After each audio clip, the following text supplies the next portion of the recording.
Vamos a hablar el día de hoy sobre pasos y consejos en la postulación a los posgrados.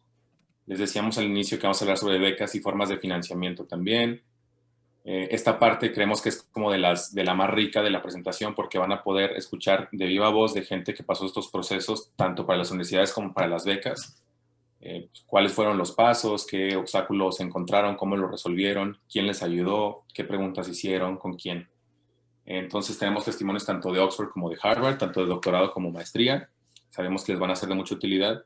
Y al final tenemos una sesión de preguntas y respuestas. Va a ser más fácil si ustedes, al mandar las preguntas a Claudia y a Elisa, pueden poner en paréntesis si es una pregunta general o si es dirigida a una persona en específico. Puede ser que ustedes encuentren a alguien en los testimonios que esté presentando para algún posgrado en el que ustedes estén específicamente interesados o alguna beca en la que estén interesados o de lo que no sabían y que quieran hacer una pregunta muy específica. Entonces pueden anotar el nombre mientras estén compartiendo sus testimonios y cuando ustedes manden la pregunta a Elisa o a Claudia, pueden poner en paréntesis el nombre de la persona y esa persona va a poder responderles directamente también. Bueno, estos son los testimonios con los que vamos a contar el día de hoy. Del lado de Harvard contamos con José Ramón Enríquez, que está haciendo un doctorado en Political Economy and Government y tiene financiamiento de la Harvard University de la Fundación México en Harvard. Josué Lavandeira, que está estudiando International Education Policy, tiene financiamiento, él les va a contar un poco sobre de los detalles. FMH, Gobierno del Estado de Coahuila, beca de la Autónoma de Coahuila, crowdfunding y ahorros personales. Esa parte es súper interesante también como para que vean cómo organizarse y cómo no necesariamente requieren de una sola fuente de financiamiento. Puede ser que ustedes se postulen a varias y lo resuelvan de esa manera. Montserrat Trujillo, que está estudiando una Master in Public Administration and International Development y tiene financiamiento del Banco de México. Y vamos a hablar también con Eduardo Ortiz, que está estudiando un Master in Business Administration, una MBA. Y del lado de Oxford tenemos a Andrea Hidalgo, que está estudiando un doctorado en astrofísica aquí y está en su cuarto año.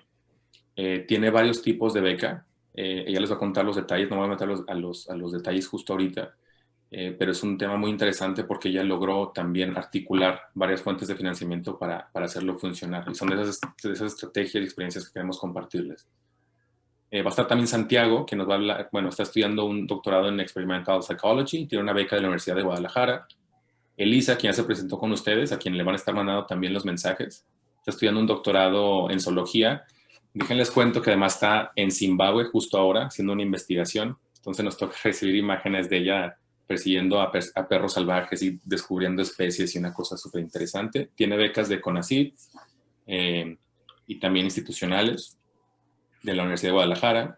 Y también tenemos un video, no puede acompañarnos en persona, pero mandó un video a Ada Moreno, que trabajó en admisiones de la MBA de aquí de Oxford. Entonces, tener a alguien que desde adentro puede decirte cuáles son los pormenores, cuáles son los consejos, también va a ser de muchísima utilidad para ustedes. Claudia, te paso el micrófono. Sí, pero tienes una slide antes, no la... No, antes. Esa. Ah, discúlpame, yo estaba viendo otro. Sí. Gracias. Nada más que esa... Bueno, ¿quieres que me la eche? Bueno, tú mencionas una parte y luego voy yo, ¿no? Bueno, ok. Bueno, básicamente cuando nosotros hablamos, o sea, esta plática es, broadly speaking, sobre posgrados, ¿no? O sea, no nada más es maestría, no nada más es doctorado, decidimos incluir ambos. Y nosotros normalmente cuando hablamos de programas de posgrado nos estamos refiriendo a, por un lado, maestrías y doctorados, pero también cada una de esos títulos tienen como área de especialización. Entonces, por ejemplo, uno puede irse a estudiar una maestría en Derecho, puede ser una maestría en Public Policy y, bueno, así, ¿no? También un doctorado en Filosofía, en Economía, y hay algunos, o sea, hay un rango, digamos, de amplitud, mientras que hay maestrías, por ejemplo, que son en Derecho en general, hay maestrías en Derechos Humanos y conflictos internacionales en materia de paz, ¿no? Entonces, que ya es súper específico. Entonces, es importante que ustedes sepan que se van a enfrentar con toda esta diversidad, o sea, al momento de estar buscando qué posgrado van a hacer, pues va a haber una amplia gama dentro de la cual ustedes pueden elegir y es indispensable, yo creo que eso es lo que queremos comunicarles aquí, es indispensable que se tomen el tiempo para hacer esa búsqueda. A diferencia de lo que pasa en México, en donde normalmente uno sigue un path muy lineal, o sea, por ejemplo, en el que yo por ejemplo estudié Derecho en el CIDE, y entonces como que la solución, digamos, el paso natural siguiente parecería ser hacer una maestría en Derecho y un doctorado en Derecho y así. Pero lo cierto es que en el extranjero esas trayectorias son mucho más flexibles, entonces uno puede estar haciendo tener un título en cine y de repente decir que quiere hacer una maestría en medicina. Ahí lo importante es saber cómo articular ese cambio, ¿no? O sea, no nada más es decir lo quiero hacer, sino también explicar por qué, de dónde viene uno, que lo llevó a tomar esa decisión, ese como cambio tan abrupto, ¿no? Entonces, sí es importante que ustedes se tomen el tiempo de buscar qué programas existen y cuáles de ellos hacen sentido dado lo que ustedes ya han hecho y a dónde quieren llegar. De hecho, una vez, o sea, creo que uno de los conceptos más importantes a tener en cuenta al momento de buscar programas es este concepto que tienen los gringos que se llama right fit, que es tú tienes que encontrar un programa que sea como perfecto para ti. O sea, hagan de cuenta que cuando ustedes estén haciendo su carta de motivos y explicando por qué se quieren ir a un programa de posgrado, tienen que decir yo nací para estar en esa universidad y esa universidad es perfecta para mí porque bla, bla, bla, bla, bla. Ajá. Entonces, eso es muy importante porque no, o sea, si bien es cierto que todo mundo tiene la capacidad para entrar por un programa de posgrado, eso es algo que creemos todos aquí, o sea, como que todo mundo es capaz de hacerlo, la verdad es que no es ni necesario que todo el mundo haga un posgrado, ni necesario que lo hagan en el extranjero y mucho menos es necesario que se vayan necesariamente a Harvard y Oxford. Nosotros estamos hablándoles de Harvard y Oxford porque pues son nuestras casas, ¿no? Pero lo cierto es que depende mucho de lo que uno quiera hacer y de lo que uno quiera lograr, el tipo de programa específico que le viene mejor a uno mismo, ¿no? Entonces, tipo, no sé, por ejemplo, Harvard no tiene quizá o su maestría, por ejemplo, en Derecho, que es lo que yo más conozco, no hay algún tipo de curso o especialidad en materia de astrofísica. O sea, no hay nada sobre Derecho y astrofísica, pero resulta que en la Universidad de Florida sí la hay. Y como yo estudié astrofísica, pero quiero hacer una especialidad en Derecho, pues hace mucho más sentido que me vaya a ver cuáles son los requisitos para hacer un posgrado en Florida, no en Harvard. Ajá. Entonces, pues no se dejen apantallar por los nombres. Yo creo que vale mucho la pena hacer un posgrado, especialmente uno internacional, pero sí es importante que se tomen el tiempo para elegir el programa adecuado para ustedes. Les sugerimos mucho también, o sea, siempre está esta pregunta, ¿no? De cuándo es el momento adecuado para irse a hacer un posgrado. Y si bien en términos generales nosotros pensamos que un año es suficiente, lo cierto es que cada uno tiene un punto de partida distinto. Y en ese sentido puede ser que 6 meses sean suficientes para que ustedes pongan en forma su expediente de solicitud, o puede ser que les lleve 4 años, ¿no? Dependiendo de cuál es su nivel de inglés, dependiendo de con qué fondos cuentan, cosas por el estilo. Entonces, realmente ahí sí varía mucho el tiempo que se pueden llevar en la solicitud, pero pues cuanta mayor anticipación puedan, con la mayor anticipación con la que puedan empezar su proceso, pues mucho mejor, para que tampoco no les agarren las prisas al final. Les recomendamos mucho que sean muy ordenados. Al momento de llegar y sentarse en la computadora para empezar a buscar programas, les sugerimos que vayan anotando o sea, los links, ¿no? O sea, que tengan una hoja en Excel en la que anoten los links, en las que anoten los requisitos que pide cada universidad para entrar, ¿no? Ya ahorita les vamos a hablar un poco más de cuáles son esos requisitos, pero el punto es que lo tengan todo condensado en una hoja para que puedan estar haciendo referencias constantemente y muy importante también que tengan en cuenta los deadlines, es decir, en qué momento se tienen que presentar cada cosa, porque con base en eso ustedes van a poder hacer un plan de trabajo sobre cómo juntar esos requisitos. Básicamente eso es lo que hacemos todos. O sea, nos sentamos, empezamos a buscar programas y una vez que encontramos los que más nos gustan, los que más nos apasionan, entonces los condensamos todos en una lista y empezamos a ver, ok, esta universidad me pide que tenga tanto de inglés. ¿Y cuánto tengo ahorita? Ok, entonces me va a llevar un año estudiar y prepararme para alcanzar ese puntaje, o me va a tomar 6 meses y así. Entonces, bueno, decirles eso y no puedo dejar de, o sea, no puedo enfatizar suficiente lo importante que es respetar que cada historia y cada punto de partida son distintos. Es decir, no es necesario que se presionen. Nadie los corretea a hacer un posgrado en este momento. Ajá. Entonces, si bien también en México, como que en general tenemos esta idea de que terminandito la licenciatura uno tiene que hacer un posgrado, una maestría, lo que sea, pues eso no necesariamente es cierto. La verdad es que eso depende mucho de en qué lugar esté uno cuando concluye el grado.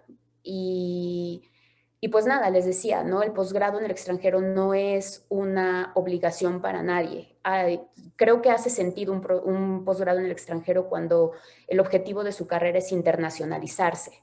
Es decir, cuando quieren algo de experiencia en el extranjero, porque vale la pena dado lo que ustedes quieren hacer aquí en México, o de pronto se quieren mover y trabajar en Estados Unidos. Entonces hace sentido que hagan un posgrado en el extranjero.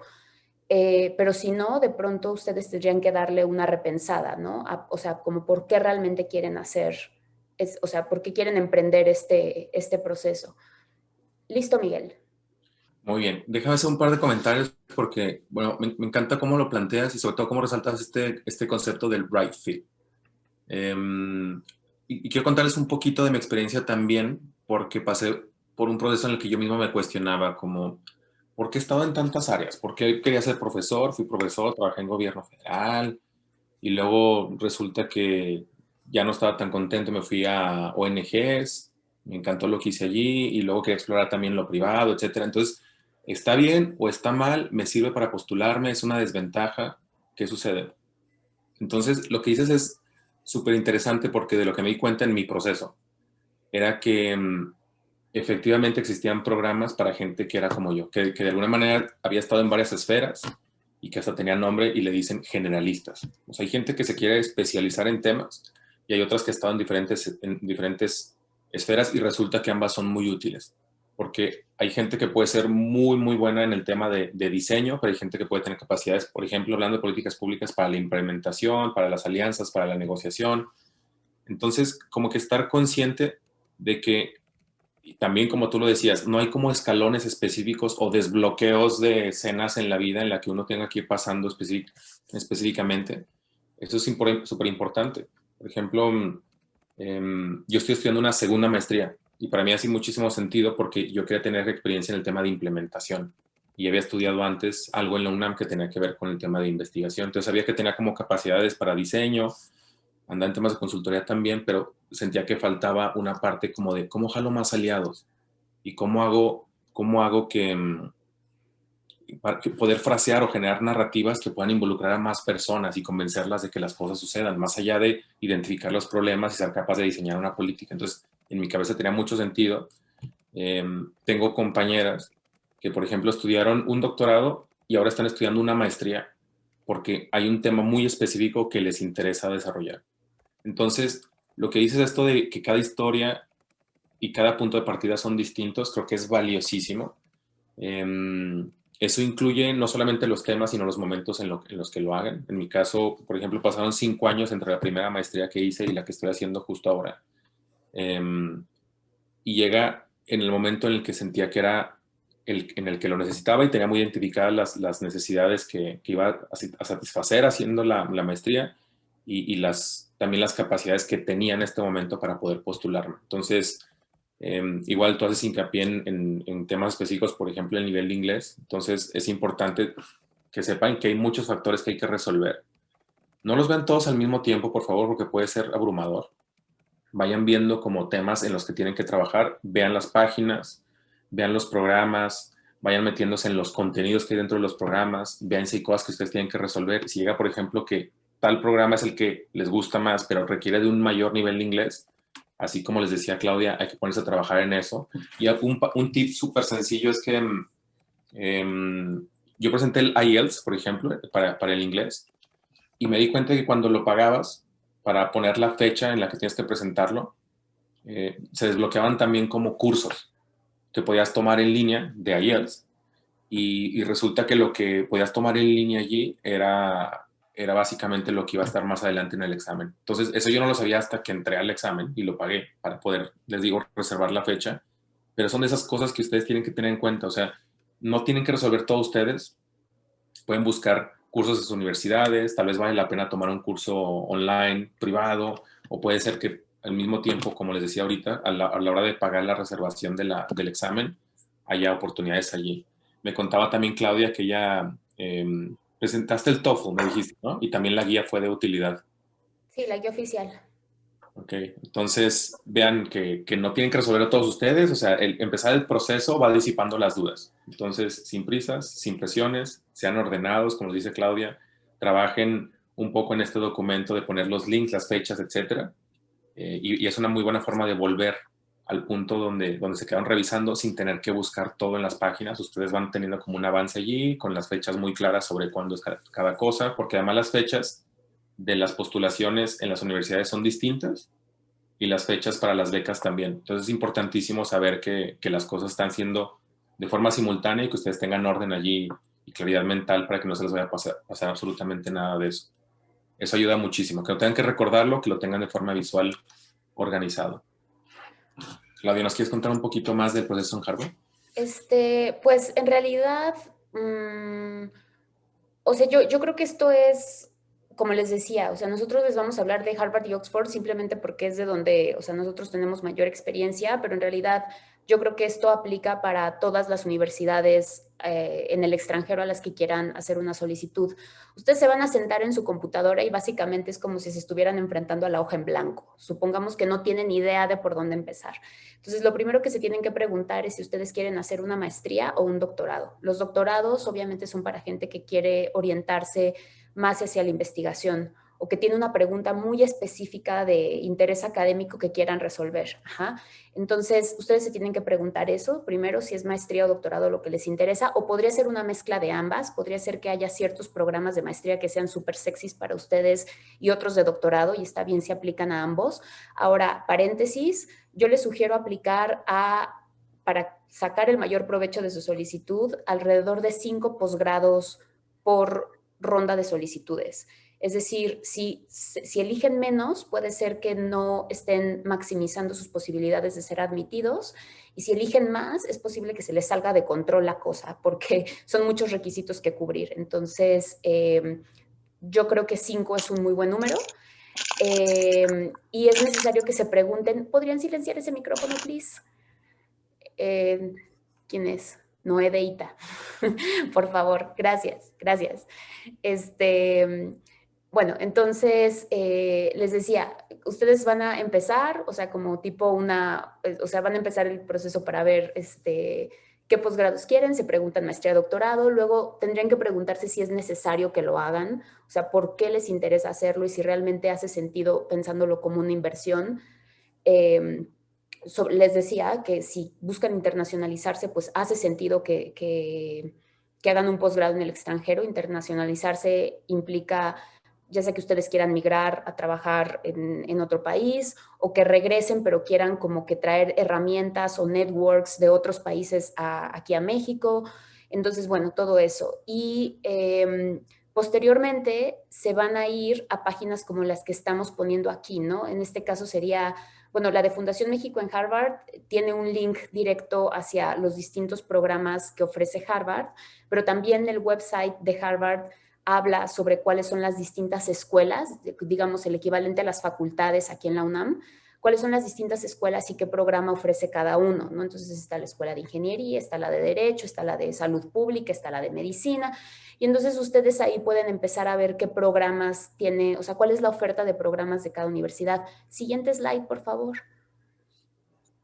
En Oxford tienen una cosa similar, nada más que a diferencia de Harvard que te presenta, o sea, te permite entrar a la página y ver como cuáles son los programas directamente de cada universidad. Aquí en Oxford te presentan los cursos, es decir, A diferencia de México, en la que los programas son programas de posgrado muy estructurados, donde ya te dicen qué cursos vas a tomar y te estructuran desde el principio tus estudios, en el extranjero, y, o sea, más concretamente en Estados Unidos y en Inglaterra, te dan mucha flexibilidad con eso. O sea, te dan algunos límites, pero en realidad tú decides qué cursos tomar. Entonces en Oxford te dicen, bueno, están estos cursos y estos cursos se ofrecen en tales y tales y tales escuelas.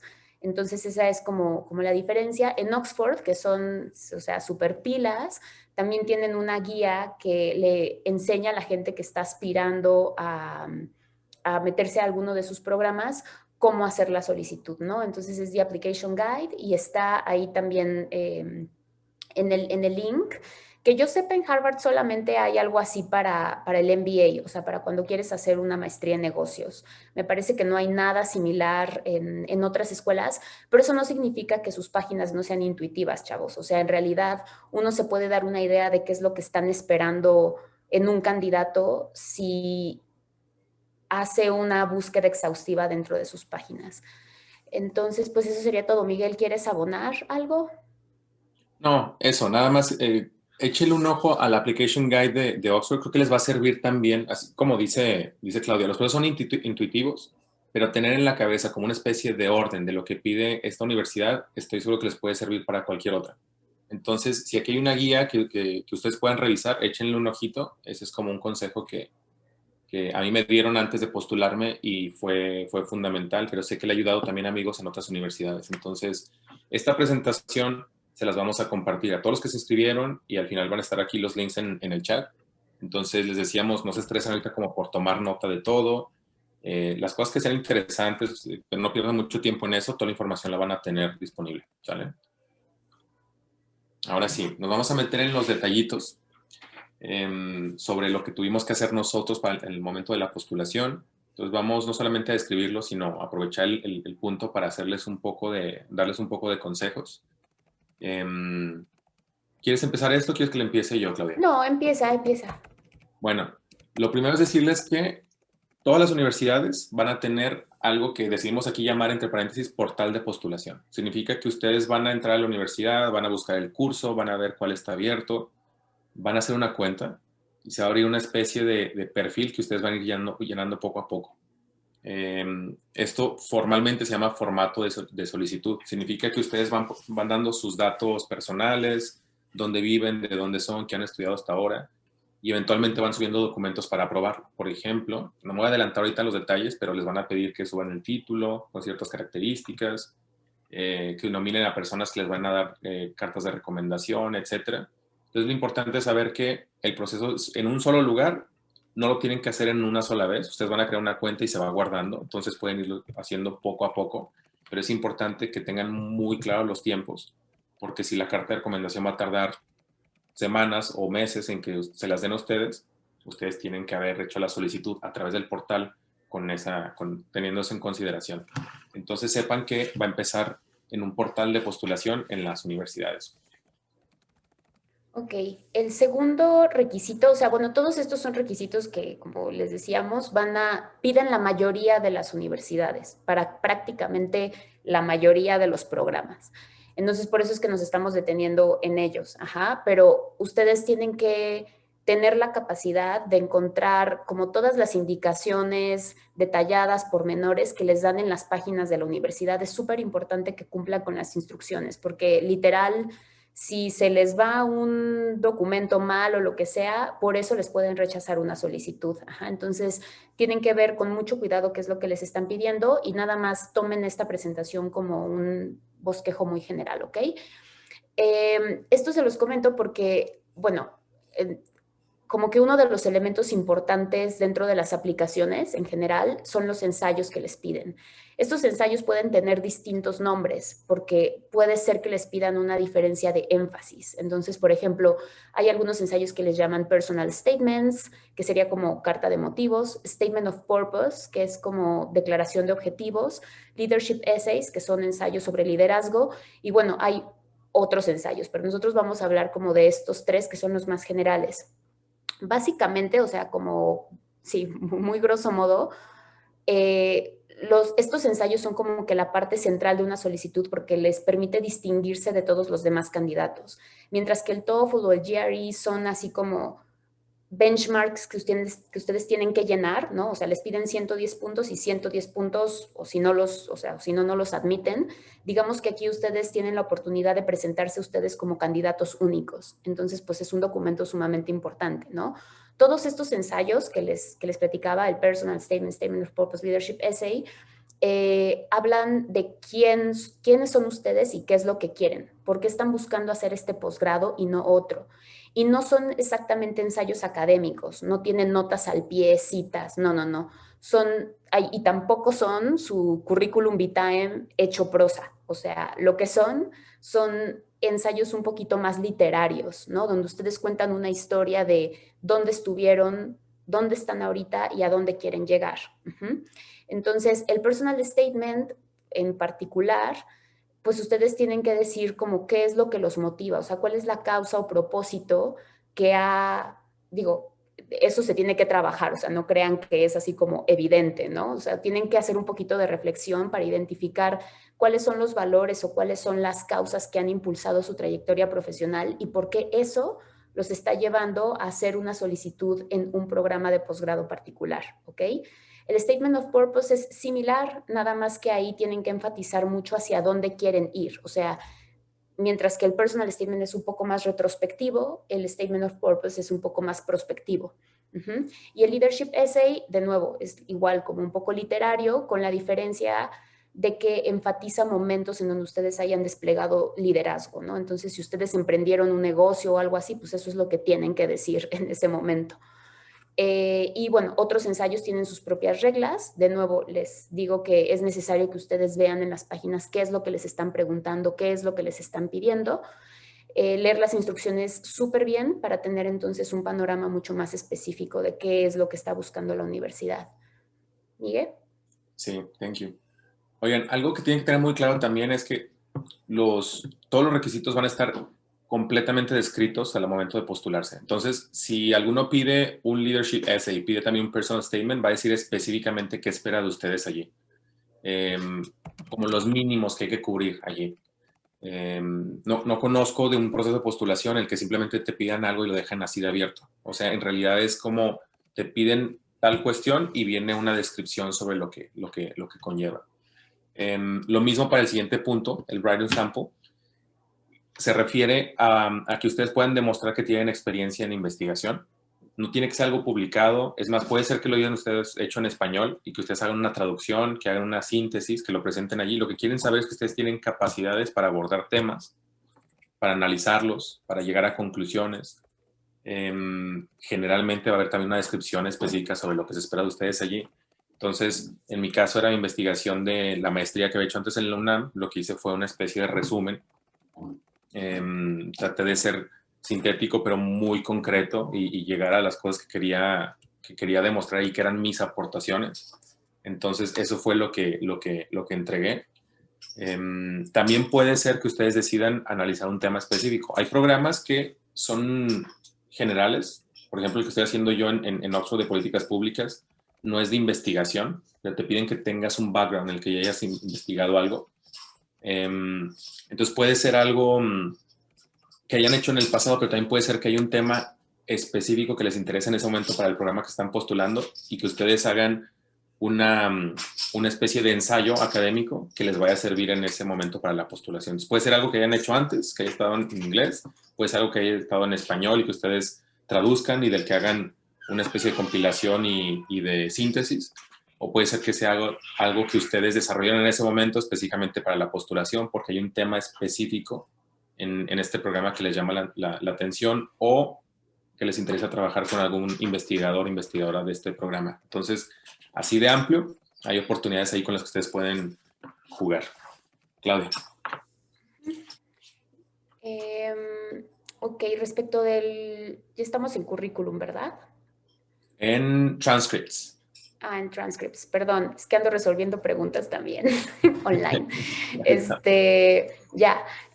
Bueno, los transcripts son básicamente las traducciones certificadas de sus documentos de grado. Es decir, el título universitario que ya tienen que demostrar que lo tienen y normalmente lo que les piden las universidades es que esté justo certificado. Ahora, certificado no significa que lo tengan que llevar a apostillar y con un notario, no, no, no. Certificado significa que un perito oficial certifique que está bien la traducción, porque obviamente sus documentos están en español, entonces los tienen que pasar a inglés y para que eso sea válido, un perito tiene que sellar y firmar la traducción. Esto se puede hacer por 2 vías. Ustedes pueden pedirle a su universidad sus documentos oficiales y ustedes llevarlos con un perito para que haga este proceso o pueden pedirle a la universidad que lo haga. Bueno, en algunos casos, ¿no? Porque también hay universidades que no ofrecen ese tipo de servicio. Que la misma universidad certifique que está correcta y que es válida la traducción. Pero bueno, eso implica de pronto un poco más de tiempo, entonces como que considérenlo. En algunos casos yo me he topado con gente que dice que en este proceso se llevó cerca de un año, entonces como que ténganlo en cuenta a la hora de, o sea, solicítenlo con mucha anticipación para que no los vayan a agarrar en el último momento y no puedan mandar su solicitud porque no tienen los transcripts listos, ¿no? Listo. Ok. Algo que agregaré nada más, porque a mí me lo dijeron cuando me estaba postulando, es que si el proceso de postulación dice que puede ser una traducción de la universidad o de un perito, no crean que va a haber una ventaja o desventaja si ustedes escogen. Si la universidad dice que puede ser uno o el otro, significa que es uno o el otro, así de claro. A veces uno piensa, bueno, tal vez se ve más institucional si me espero a que el UNAM me lo dé, que les acaba de decir Claudia, puede ser que tarde más. Entonces, si la universidad le está diciendo que pueden entregarle el perito, háganlo con el perito y se resuelve. Entonces, traten de ser eficientes en esa parte también. Cartas de recomendación. También recuerdo perfectamente un consejo que me dieron. Yo pensaba que tenía que buscar a la persona que estuviera mejor colocada, de más alto perfil, que tuviera más experiencia, que tal vez estuviera vinculada con la universidad, Oxford en este caso. Yo estaba buscando a alguien así y entonces llega alguien y me dice, resulta que va a tener muchísimo más valor tu postulación si es alguien que te conoce bien, que puede hablar de tus capacidades, que puede hablar incluso de tu personalidad, que puede hablar de ejemplos, de cosas que has resuelto, de cómo reaccionaste ante ciertas circunstancias, que conoce tanto tu experiencia en la parte académica, pero que también te ha visto en la parte práctica. En tu caso, que habías estado en sociedad civil organizada, que sabe lo que has hecho ahí, qué resultados has tenido. Entonces, si ustedes tienen estas dos opciones y encuentran a alguien que esté, por supuesto que es positivo, que esté en una posición, no de influencias, pero no de influencia en términos como de política pública o de academia, etcétera, sino que sea reconocido académicamente. Eso es positivo. Pero si es una persona que no necesariamente es el director del centro, ni el presidente de la asociación, ni es el director de la organización, etcétera, sino alguien que está en la estructura y los conoce todavía mejor, eso tiene muchísimo, muchísimo valor. Entonces, esa fue mi experiencia, funcionó. Entonces, por supuesto que lo que están buscando las universidades es alguien que pueda hablar sobre cómo se distinguen ustedes y por qué son distintos, más allá de que alguien pueda entregarles con muy alto perfil, pues puede entregarles una carta que es muy genérica. Lo importante es que haya detalles, ¿sale?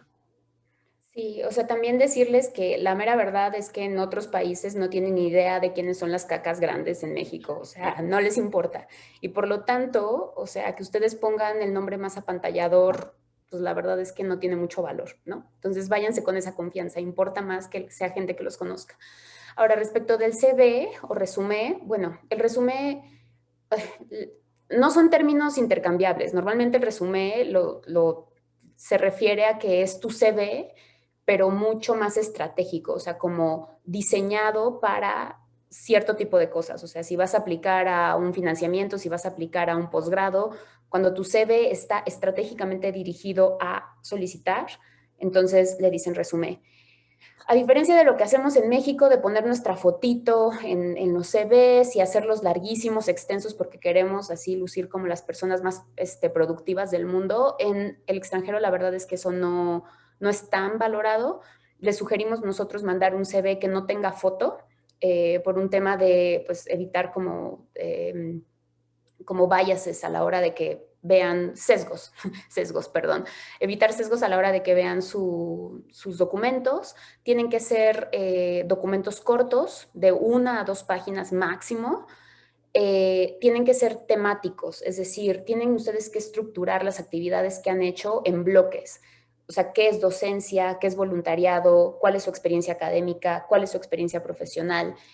Y bueno, aquí les quiero decir que de pronto vale la pena que ustedes esperen unos años antes de, más bien después de graduarse para hacer la solicitud al extranjero por 2 razones. Una, porque ese más tiempo les permite no solo reflexionar más sobre qué es lo que quieren, sino que también les permite tener más actividades que los conviertan en candidatos más sólidos al posgrado. Y la otra razón es que hay organizaciones que dan financiamiento a estudiantes que normalmente piden experiencia profesional para poder dar el financiamiento. Entonces, pues eso también es un detalle importante, ¿no? Y lo último es que sus resúmenes tienen que ser muy estratégicos. No es necesario que pongan todo lo que han hecho. Lo que importa es que ustedes sepan a quién está buscando la universidad. O sea, qué es lo que valora la universidad de sus candidatos y lo pongan ahí. ¿Cómo saben qué es lo que valora la universidad? En sus páginas web resulta muy, o sea, como es muy evidente, de hecho las universidades lo dicen. Y también algo que de pronto no se acostumbra mucho a hacer en el país, pero que es una buena estrategia, es ponerse en contacto con los estudiantes de las universidades. O sea, si ustedes ya saben a qué programa se quieren ir, busquen los mails de los exalumnos o de los alumnos que están en ese momento estudiando y háganles preguntas. Incluso a los profesores también se vale hacerlo. Digo, obviamente tienen que entender que pues, son personas mucho más ocupadas, entonces pues a lo mejor no les contestan, pero de verdad no pierden nada en acercarse a ellos. Yo creo que en otros países hay una cultura como mucho más horizontal en ese sentido y vale la pena que ustedes investiguen como cuál es el perfil que ustedes tienen que mostrar para presentarse como buenos candidatos, tanto en su CV como en su personal statement. ¿Listo, Miguel? Sí, muchas gracias. Esto también es valiosísimo. Lo estábamos platicando el otro día en las primeras reuniones que teníamos organizando esto. Hay muchos momentos en los que nos llegan correos o nos llega un mensaje en LinkedIn o nos llega alguien compartió nuestro correo institucional, etcétera. Y inicialmente, cuando uno está del lado en el que apenas se va a postular, de repente es como, no me va a hacer caso, no va a tener tiempo o no le va a interesar, etcétera. Y la verdad es que por eso comenzamos esta sesión diciéndoles esto. Nosotros estamos conscientes de que estamos del otro lado en el que resolvimos muchas de las dudas y donde también hubo gente en el camino que estuvo pendiente de resolver las preguntas y de echarnos la mano. Entonces, estamos del otro lado y dedicamos tiempo también. No se puede porque los programas son muy exigentes, pero siempre hay momentos en los que podemos responder un par de mensajes y darles un par de consejos, orientarlos, decirles dónde están los links, cómo lo hicimos nosotros. Si ustedes encuentran a alguien que esté dispuesto a leer también sus ensayos, etcétera, eso es de gran ventaja. Nada más sepan que eso va a ser un poco más complicado por el tiempo que implica hacerlo, pero busquen a las personas, mándenles esos mails, que no les dé pena, intenten. Eso siempre va a haber gente del otro lado tratando de ayudar. No voy a tardar mucho en el siguiente punto, es sobre los exámenes estandarizados de idioma. Ya les he contado un poquito de esto hace unos minutos. Les decía, hay que entrar a los programas específicos, cada uno de ellos pide puntajes específicos de inglés.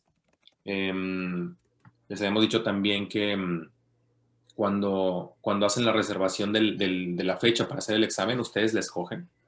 Una vez que lo pagan, es un proceso que cuesta, no recuerdo cuánto cuesta, pero hacer el proceso del examen de inglés tiene un costo.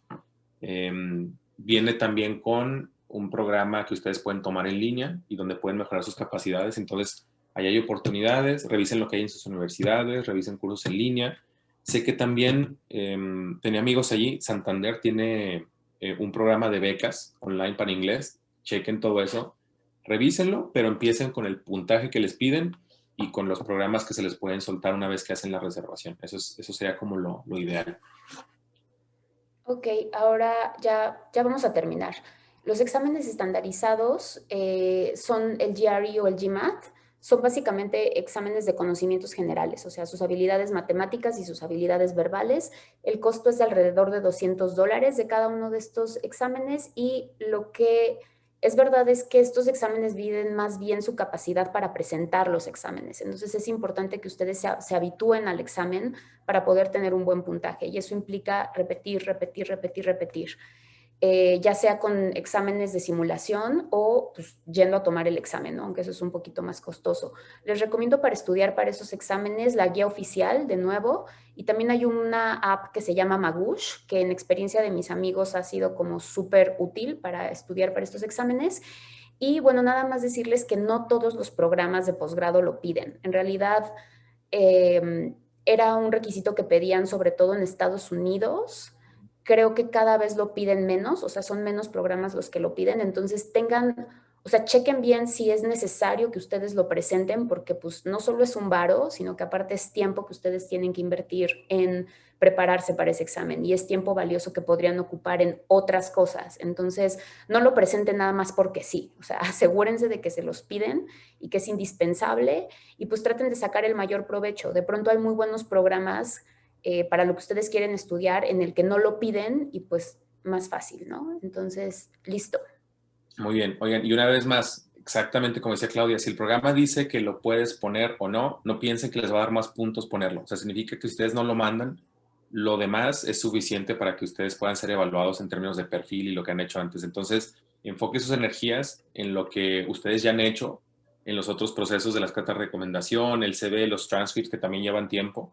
Y si existe la opción de que no lo hagan, ustedes decídanlo, es una decisión estrictamente personal, pero no piensen que pierden puntos por hacerlo. Eso es importantísimo. Si dice que no es necesario, significa que no es necesario. Está así de claro. Hay una cuota que se tiene que pagar para postularse a las universidades. Antes de decirles esto, deben saber que también hay procesos, bueno, hay en Oxford para postularse a demostrar que por una cuestión económica no se puede cubrir la cifra. Es tedioso, hay que hacerlo, pero sepan que hay procesos allí. Ustedes pueden mandar un mail preguntando si es que no lo ven allí. Entonces, exploren todas las posibilidades, no solamente porque vean el tema del número allí y del costo, se detengan, exploren lo que se puede hacer en caso de que sea un impedimento. Por favor, pregunten, manden el mail o echen la llamada.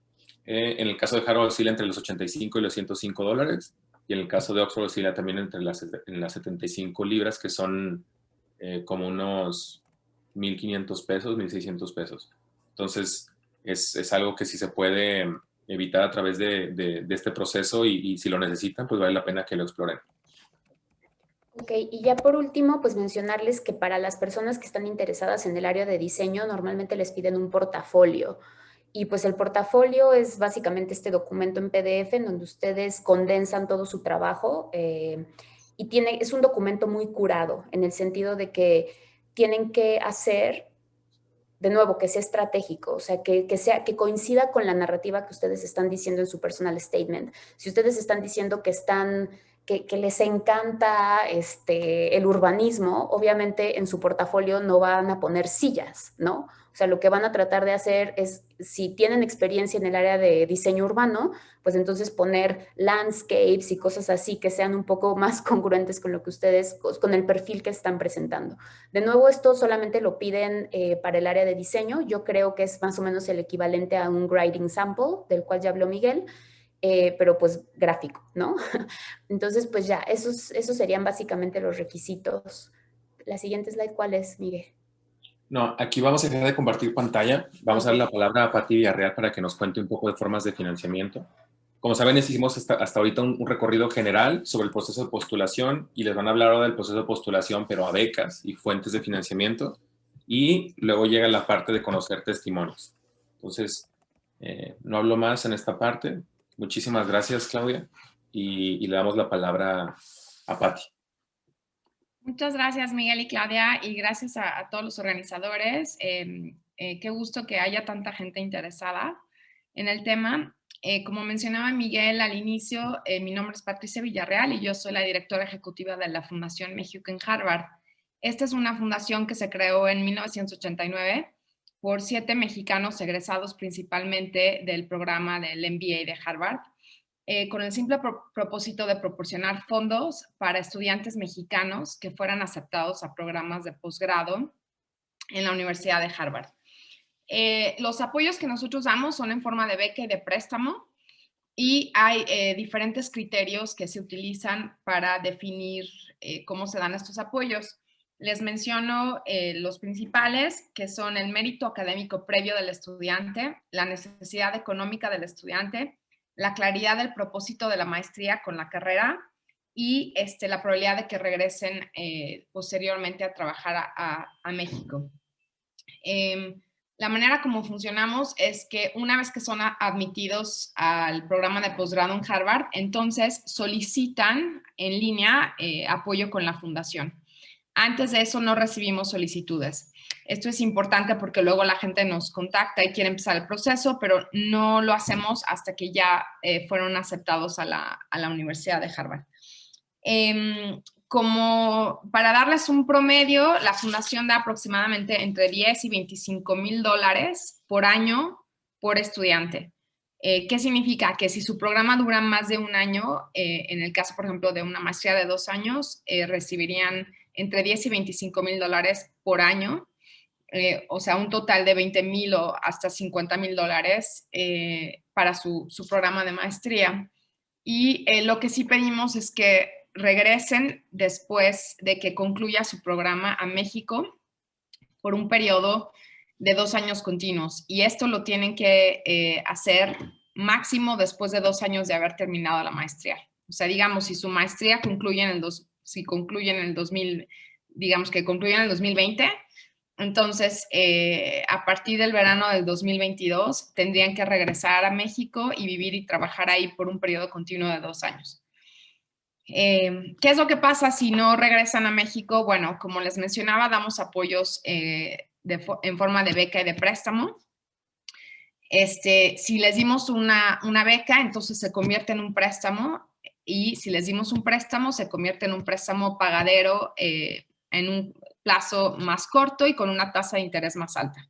Entonces, la tasa de interés para los préstamos que damos son de 5% anual, y el periodo de repago es entre 5 y 7 años, dependiendo del área a la que se van, más bien el área en la que estudiaron su maestría, y todos tienen un año de gracia.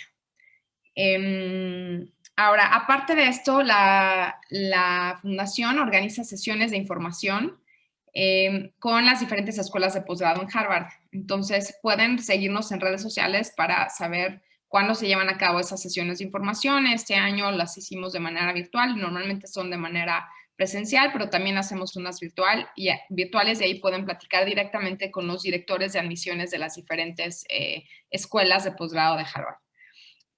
Aparte de esto, bueno, como nosotros somos una fuente de financiamiento parcial, entonces en nuestra página, y toda esta información que les acabo de dar está en nuestra página, y también me pueden mandar un correo electrónico y con mucho gusto les paso la información que necesiten. Pero en nuestra página hay una sección que se llama Otras fuentes de financiamiento.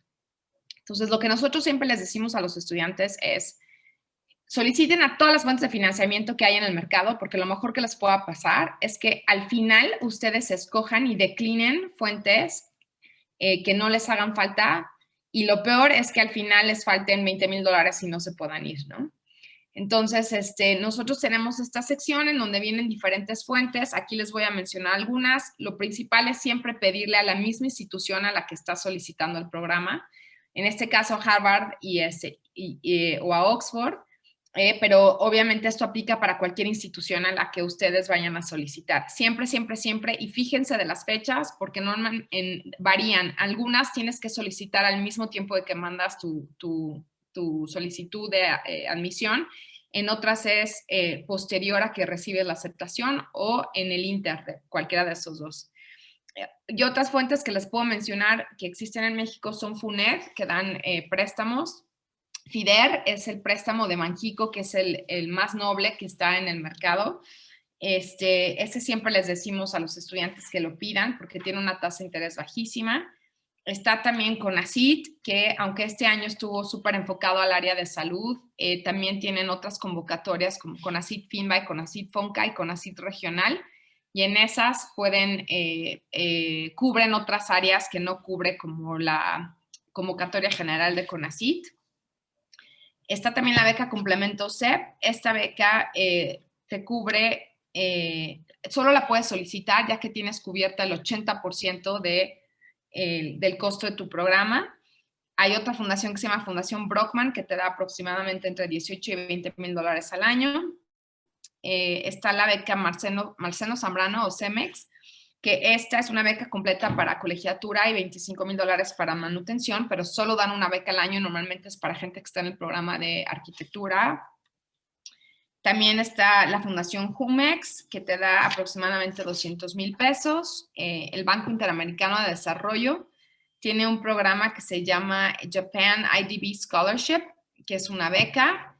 Y el Banco Mundial tiene otro que se llama Joint Japan World Bank Graduate Scholarship Program, que también son becas. Están las becas de la OEA y están los préstamos de la OEA. Está otra institución que se llama PEO, International Peace Scholarship. Y este es específicamente para mujeres. Y también PEO tiene un préstamo. Está una institución que se llama Prodigy Finance, que te prestan dinero a extranjeros y que no necesitas tener un aval. Y la otra fuente específicamente para Harvard es el Harvard University Employees Credit Union, que es institución que no pertenece a Harvard, pero trabaja de la mano con Harvard, de tal manera que tú, al ser admitido a un programa de posgrado, automáticamente te extienden eres elegible para que te extiendan una línea de crédito y el monto varía de acuerdo al programa al que vas a estudiar. Entonces, toda esta información está en nuestro sitio. Es muchísima información, pero con lo que quiero que se queden es que no dejen de solicitar por el tema de fuentes de financiamiento. Todos los estudiantes que llegan a Harvard se van con múltiples fuentes de financiamiento y lo importante más bien es enfóquense a Harvard, bueno, a Oxford y a todas las universidades a las que se van, ¿no? Pero enfóquense más bien en definir qué programa quieren, en ver cuáles son los requisitos, en hacer una muy buena solicitud. Y una vez que los acepten, entonces existen fuentes de financiamiento, existen becas y préstamos con los cuales pueden acceder para cubrir las colegiaturas y la manutención, y cualquier cosa me pueden mandar un correo. Muchas gracias.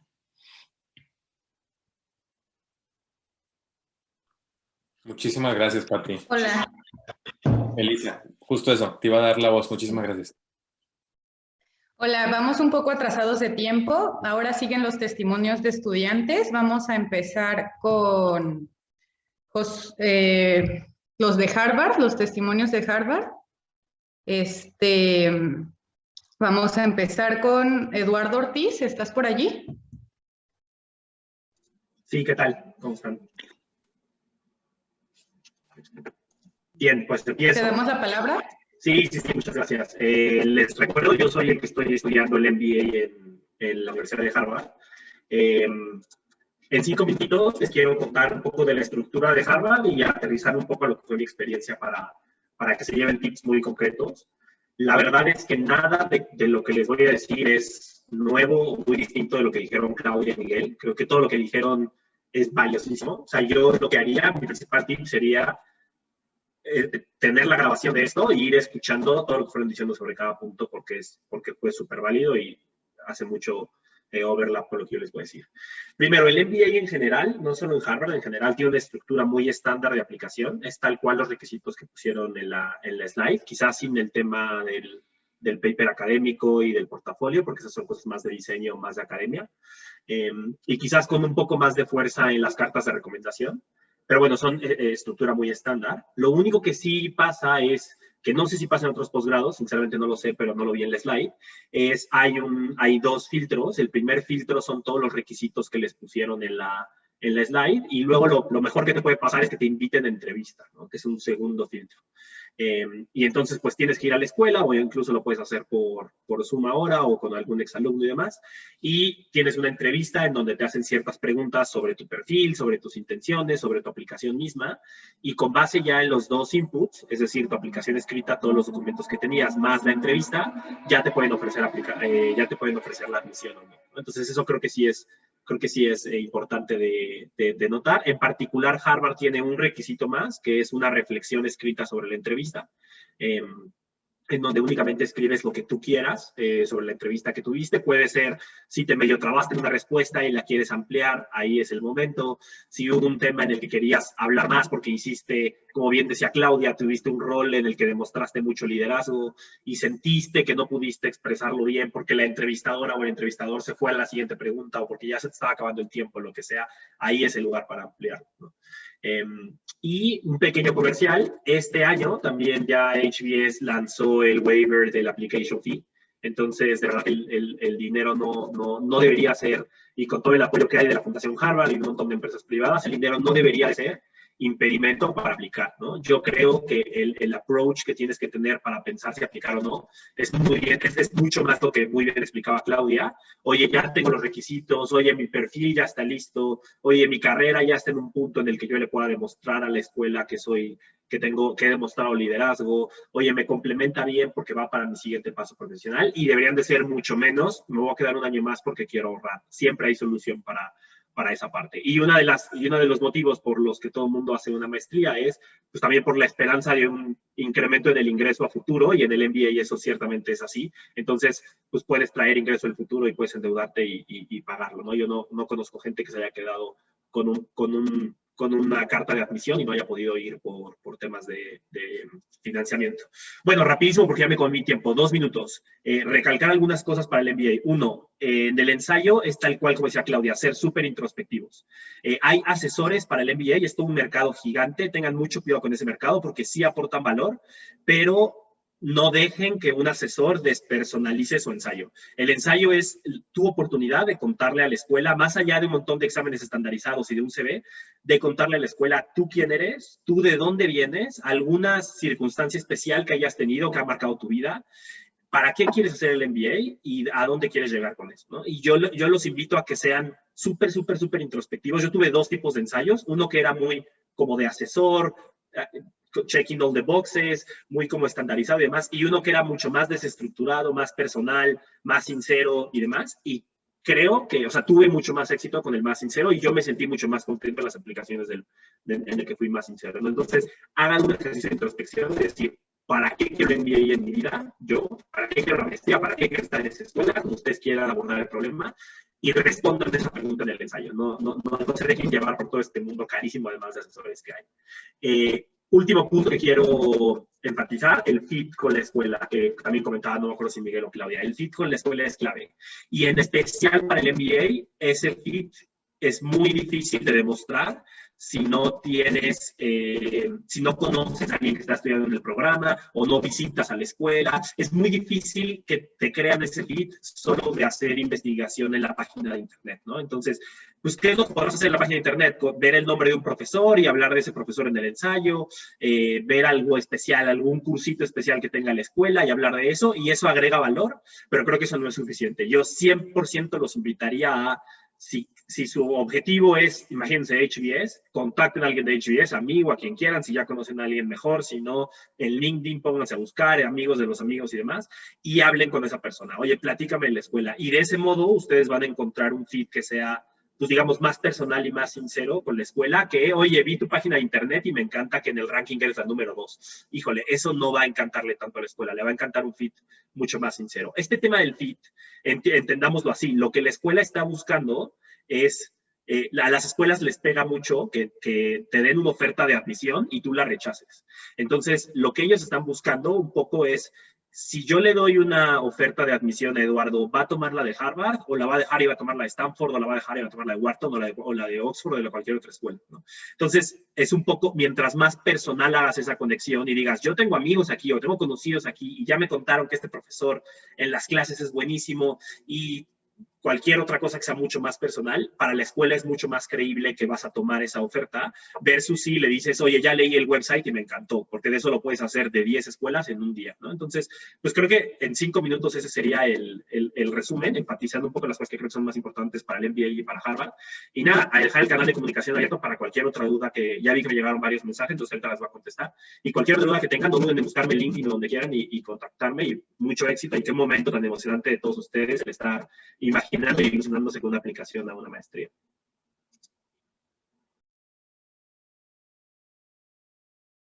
Perfecto, muchas gracias. Ahora seguimos con Josué Lavandeira. ¿Estás por allí? También Sí, es estudiante de Harvard. Gracias, te doy la palabra. Gracias, muy amable. Voy a dejar la cámara apagada porque voy en un traslado y la conexión es a ver si pueden escucharme bien. Yo en mi caso egresé de HESI de la maestría en Política Educativa Internacional hace 3 años y yo creo que en mi caso yo hice muchas de las cosas que no les recomiendo hacer. Yo preparé una aplicación en menos de 6 meses.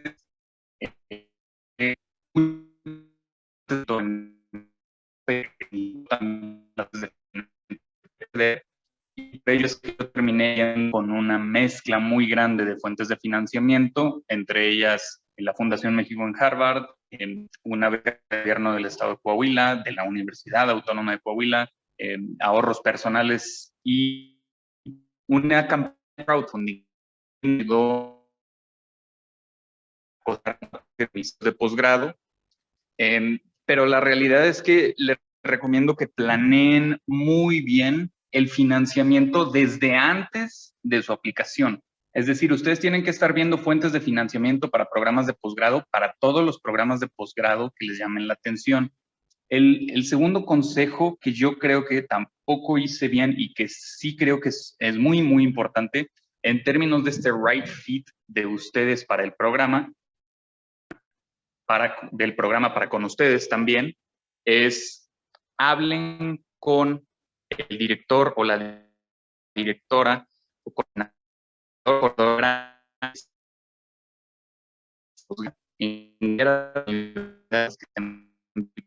platiquen con estas personas, vean qué están buscando en específico en los perfiles para ese programa y vean cómo a esos perfiles, porque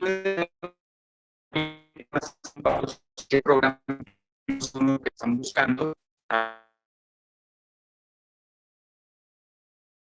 los programas que tengan agilidad con su perfil. Es muy, muy importante que hagan esto y es una de las cosas que muchas veces no te dicen y que muchas veces tú crees que es gente que no tiene tiempo para estar atendiéndote y para estar atendiendo al montón de aplicantes. La realidad es que como casi nadie les toca la puerta y casi nadie les envía correos o les llama directamente, sí tienen tiempo para atenderlos la mayoría de estas personas. Entonces no dejen de hacerlo y si no son ellos directos, tienen en el cuestiones que atiende este tipo de cosas. Entonces, no dejen de hacerlo, no dejen de tocar la puerta. Para mí es fundamental que hagan. En el tema, por ejemplo, de las actividades y de cómo pueden probar el que van a hacer con yo sí les recomiendo bien estructurado.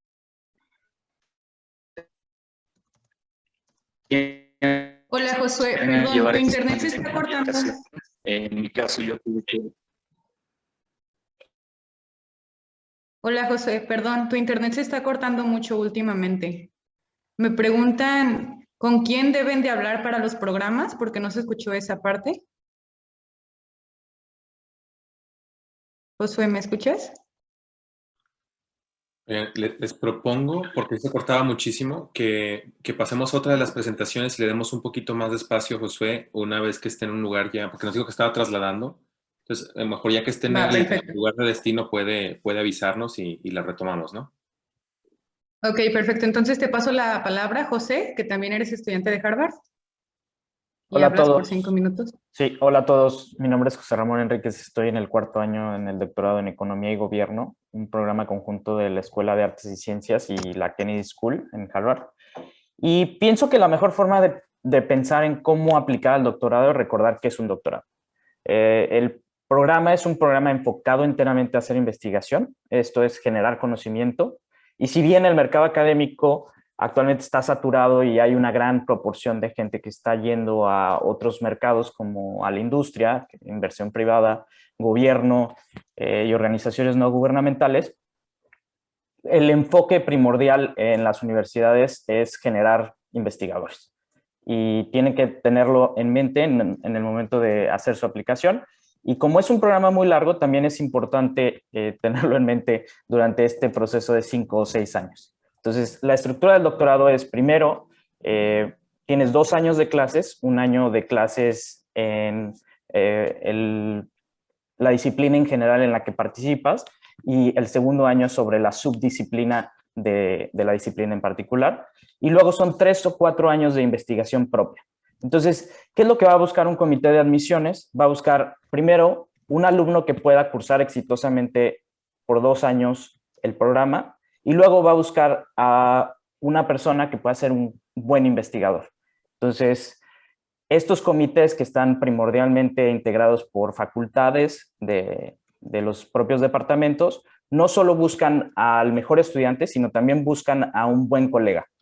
Y por eso es muy importante lo que decía Claudia, Miguel y enfatizaba Eduardo sobre el right fit, como que tus intereses se puedan alinear con los intereses de los profesores.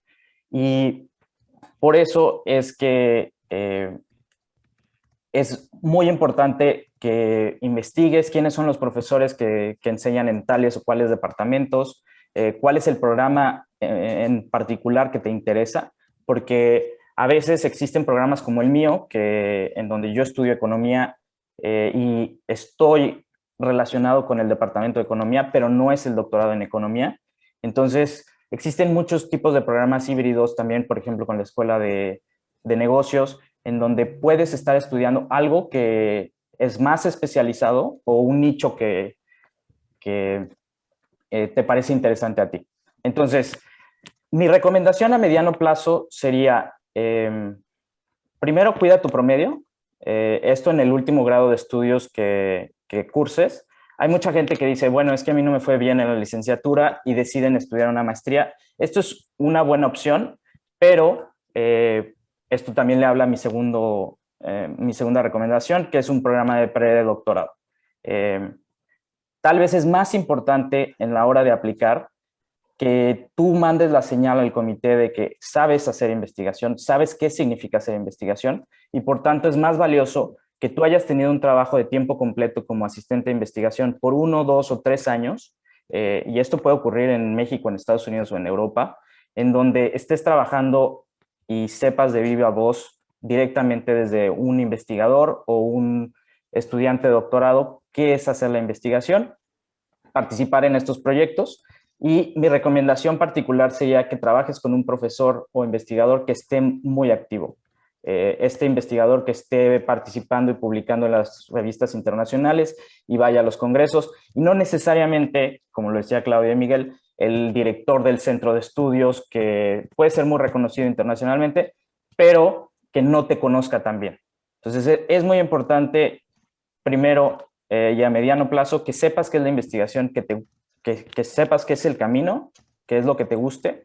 Y una vez que hayas decidido eso, a corto plazo, mis recomendaciones son, en particular, si quieres entrar a un programa top en Estados Unidos, hay un umbral del GRE, ese normalmente es el top 10%. Si, por ejemplo, estudias economía, el enfoque es cuantitativo, entonces yo recomendaría solo mandar aplicaciones si estás en el top 10% del GRE en cuantitativo. La parte verbal no interesaría. Pero luego hay otros programas como humanidades en donde puedes estudiar lenguas. Entonces, la parte verbal sería mucho más importante. En el caso del Writing Sample, ya lo mencionó Claudia y Miguel también en la gran participación que tuvieron. Creo que aquí tienes que mostrar que sabes hacer investigación. Y mi recomendación sería usar un texto por el que has trabajado y pensado mucho tiempo.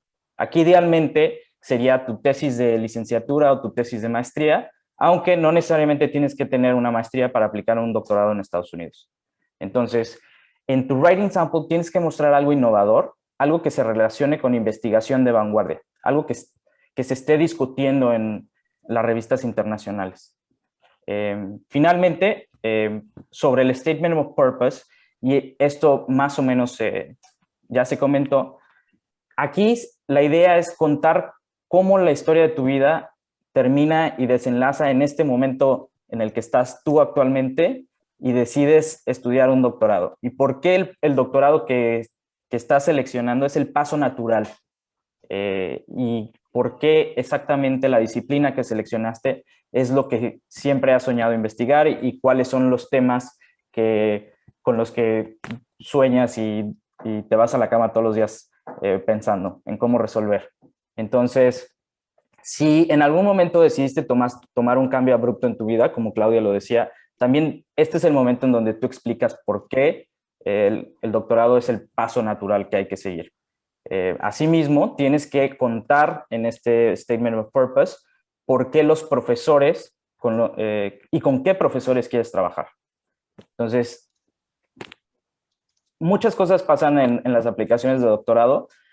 Puedes decir, por ejemplo, te aceptan en la universidad top en el programa que quieres, pero no te aceptan en la universidad que ranquea en el nivel 10, y esto es primordialmente por el ajuste de intereses que puedes tener con la facultad.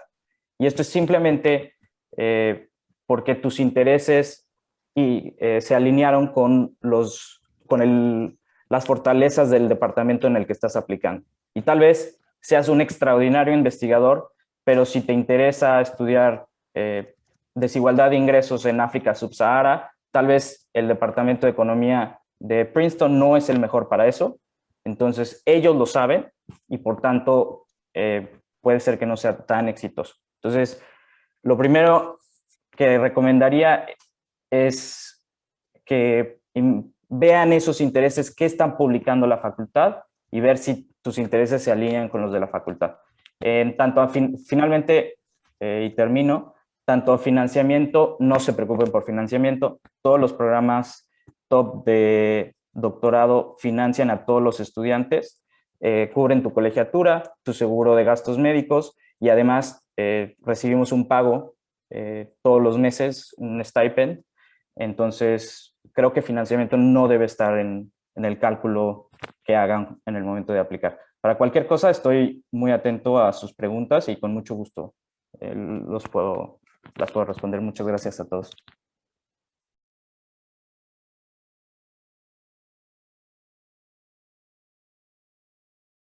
Hola, perfecto, muy bien. Monse, pues, Trujillo, por favor, te doy la palabra para que des tu testimonio. Muchas gracias, Elisa. Muy bien, José, me gustó mucho tu presentación y también las anteriores. Entonces, quería comentarles, mi nombre es Monserrat Trujillo. Este año concluí el programa en la Escuela de Gobierno de Harvard, en la maestría en Administración Pública y Desarrollo Internacional. Y bueno, este último año, justo con José Ramón, tuve la gran experiencia de participar como co-chair en la Asociación de Estudiantes Mexicanos en Harvard. Quiero destacar en este sentido que la comunidad de mexicanos es bastante amplia y unida ya y que hay una gran solidaridad. Mi mensaje aquí es que si ustedes localizan a alguien que está estudiando o estudió en Harvard, estoy segura de que si los contactan les van a responder porque la comunidad es bastante grande y hay mucha solidaridad. Quisiera hablar primero súper rápido, más o menos de la gama de maestrías en las que cabría la que yo hice, que es políticas públicas. Hay tres categorías principales que yo podría englobar los tipos de programas que pueden hacer en este sentido. Uno es los MPPs, que son programas más flexibles, los MPAs, que son, yo diría, un poco más gerenciales y que la gente que suele aplicar es gente con un poco más de experiencia. Y maestrías internacionales o especializadas que justamente, bueno, tienen un enfoque más preciso y son grupos más pequeños. Entonces, para que tengan dentro si les interesan las políticas públicas, estos son más o menos la gama de programas y un poco a vista de pájaro las diferencias más grandes que yo encontraría para que ustedes se sitúen en qué tipo de programa les gustaría perseguir. Antes Claudia habló sobre el número ideal de programas a los cuales aplicar y estoy de acuerdo que alrededor de 5 es un muy buen número. Quería agregar que hay ocasiones en las que puedes aumentar el número de aplicaciones si lo que piden entre ellas es muy similar en cuanto a documentos. Ahí el límite igual serían las cuotas de entrada para aplicar, que no son menores. Y hay ocasiones en las que no vas a poder diversificar, como en mi caso, porque en el programa en el que yo entré me pedía, por ejemplo, 5 ensayos diferentes, esto para una sola aplicación. Entonces, cuando estén mapeando o intentando ver a cuáles van a aplicar, van a tener quizá que tener estas decisiones de trade-offs de, ok, si quiero aplicar a esta y me está tomando 5 ensayos diferentes, quizá ya no voy a poder ampliar tanto el rango de otras opciones a las cuales aplicar. Bueno, entonces, lo siguiente que quiero hablar un poco es quién puede o quién llega a estudiar un posgrado en Oxford, en Harvard y en general en el extranjero. Les quiero decir que realmente no hay un límite, que todo mundo podría entrar si se lo propone y se va tomando los pasos que se requieren para ello. Yo estoy convencida que es más un tema de tener una guía o alguien que te explique cuáles son esos pasos y que los logres, ¿no? Entonces, sí, soy completamente sincera que la mayoría de las personas que hoy están, por ejemplo, en la Escuela de Gobierno de Harvard sí son más como del ITAM, TEC y de Colmex, pero también tenemos compañeros del Instituto Tecnológico de Culiacán, por ejemplo, y que poco a poco se han hecho esfuerzos para intentar ampliar la representación de muchas más escuelas en esto. Entonces, durante el último año, incluso José y yo estuvimos platicando bastante con la administración y con también la parte de la gente que está viendo las aceptaciones para ampliar esta representación.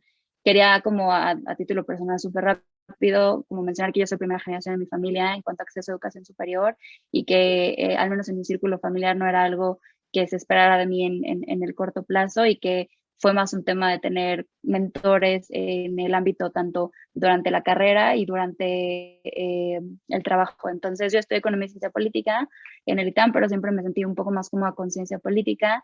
Consideré perseguir un doctorado en materia de gobierno justo al término de mi licenciatura, pero tomé la decisión de tener más claridad sobre qué quería en el futuro y haciendo un poco eco de lo que decía Miguel al inicio de la transmisión. Cuando tomas la decisión de estudiar un posgrado, depende mucho en qué momento te encuentras tú de tu vida y cuáles son tus intereses. Entonces, se vale hacerlo luego, se vale esperarse y se vale como encontrar el mejor fit, como decían igual más al principio de esta transmisión, respecto a qué es lo que hace sentido para los siguientes pasos y lo que quieras alcanzar.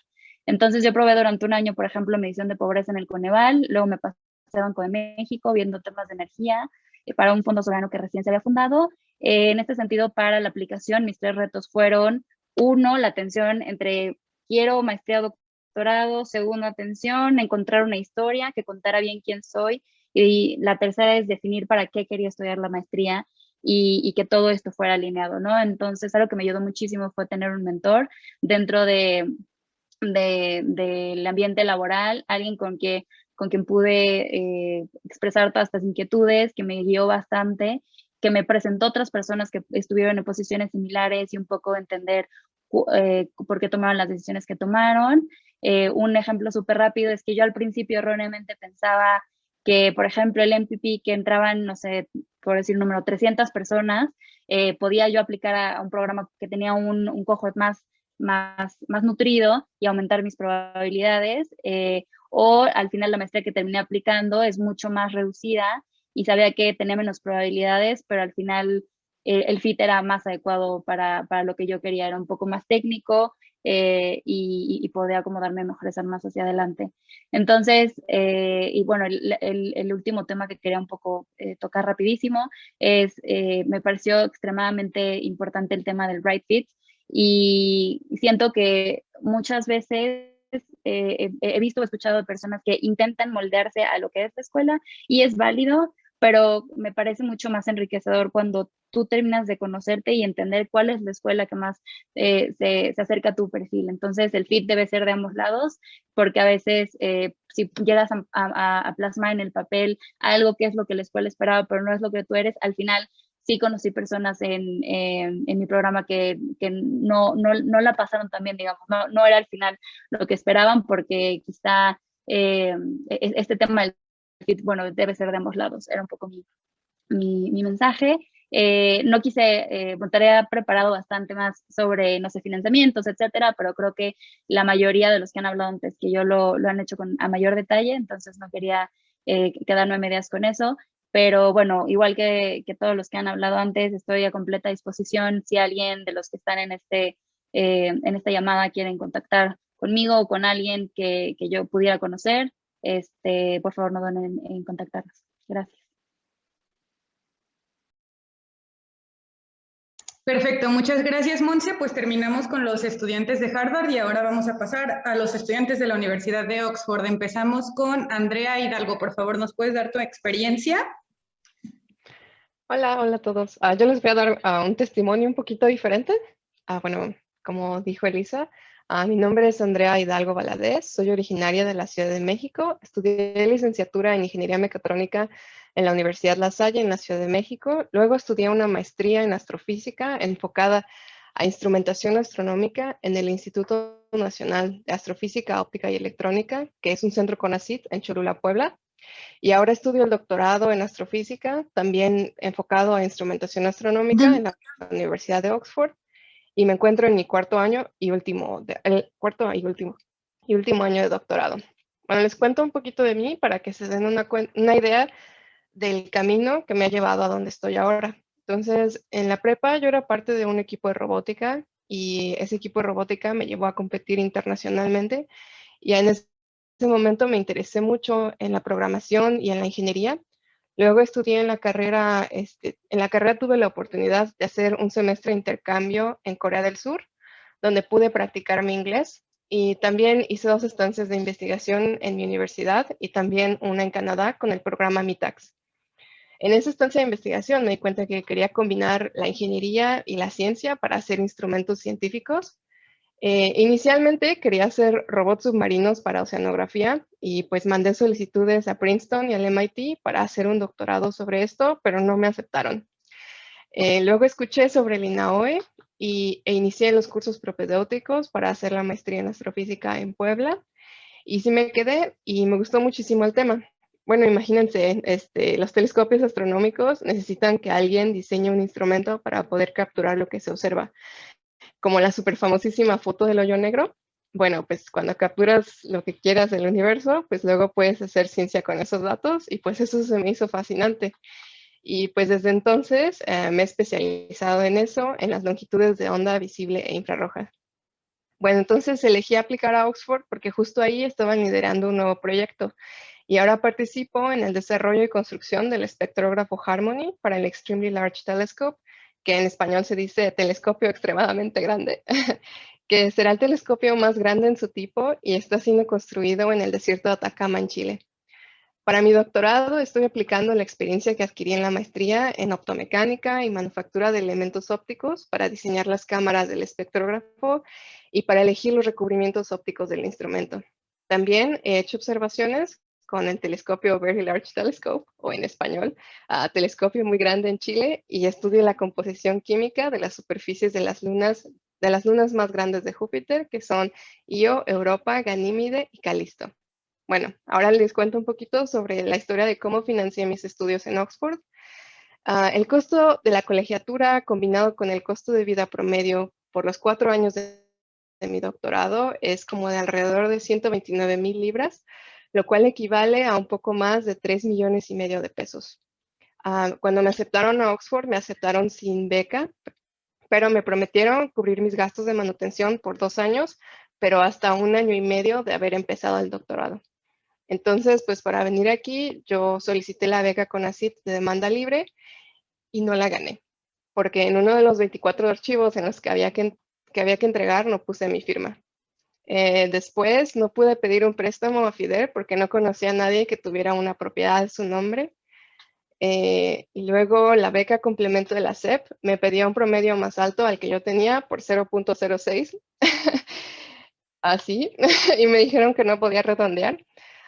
Y bueno, pues para estudiar astrofísica no hay muchas más opciones de beca. Entonces, por esos tiempos, mi mamá se jubiló y ella pidió que le entregaran su jubilación en bruto y no por pagos mensuales. Y pues ella pagó el primer año de colegiatura y yo trabajé para cubrir lo demás. Llegué aquí al país, a Inglaterra, como au pair, a una casa donde yo cuidaba niños, ayudaba en la casa y también ellos me daban de comer y un lugar donde dormir.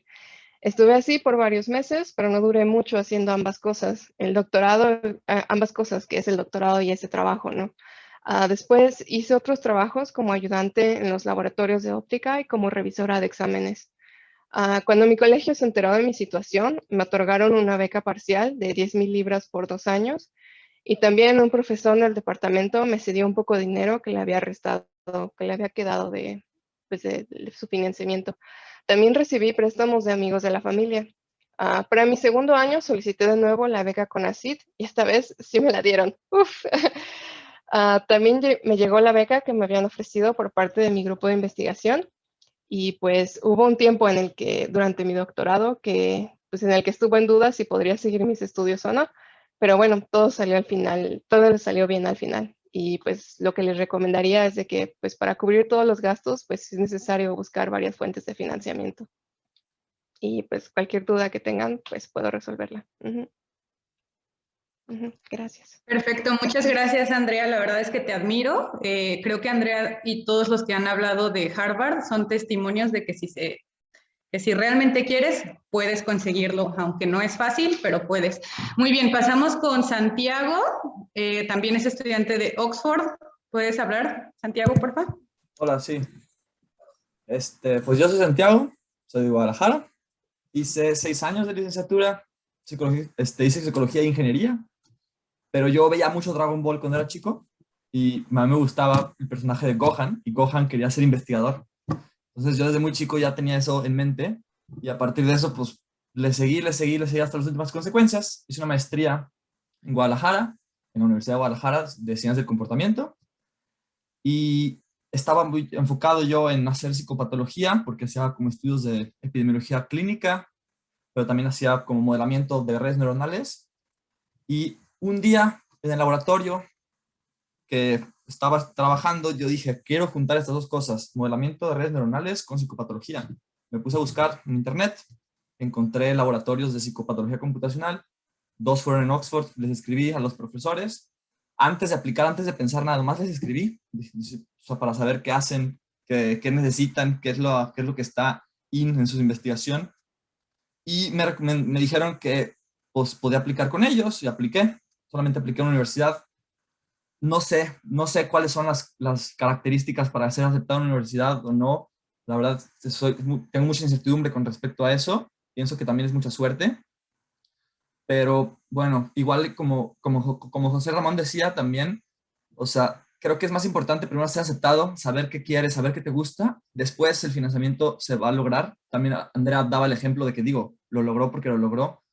En mi caso, mi financiamiento es de la UDG. Tuve la fortuna de que me dieran este financiamiento total de todos los fees y el ingreso mensual. Y pues ya no creo que haya mucho que decir. En mi caso, pues es eso. O sea, yo quería hacer algo. Si ustedes tienen la idea, tienen ese sueño, pues nomás es seguirlo hasta las últimas consecuencias. Y eso implicará quizás, pues, perder parejas, quizás perder amigos por un tiempo, pasar un momento difícil en algún punto, pero pues es continuarlo. Fuera de eso, pues estoy a la disposición de hablar con quien sea, me encantaría. O sea, si tienen algún sueño, si quieren platicarlo, si quieren cuestiones técnicas, al final aplicar a estas universidades o sea, quien aplica, o sea, como decía bien un primo que estudió en Yale, me decía que esas universidades en general tienen como criterios para tener personas de diversidad y el ser mexicanos nos ponen en esa lista, entonces sí tenemos una ventaja.